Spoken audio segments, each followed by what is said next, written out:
रूस के इलाके ब्रयांस्क में पुल ट्रेन पर गिरने से ट्रेन ड्राइवर समेत 7 अफराद हलाक हो गए। मॉस्को रेलवेज के मुताबिक वाकया सिंगल ट्रैक पर पेश आया। ट्रेन क्लेमोफ से मॉस्को जा रही थी। खबर रसां इदारे के मुताबिक अफसोसनाक वाकये में 30 मुसाफिर जख्मी हुए हैं। कमसिन समेत कई अफराद शदीद जख्मी हैं, जिसके बायस अमवात की तादाद बढ़ने का खदशा जाहिर किया गया है।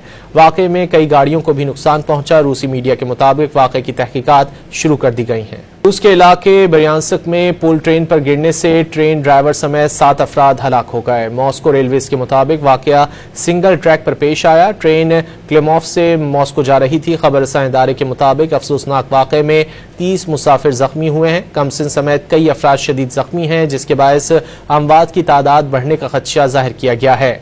वाकये में कई गाड़ियों को भी नुकसान पहुंचा। रूसी मीडिया के मुताबिक वाकये की तहकीकात शुरू कर दी गई हैं।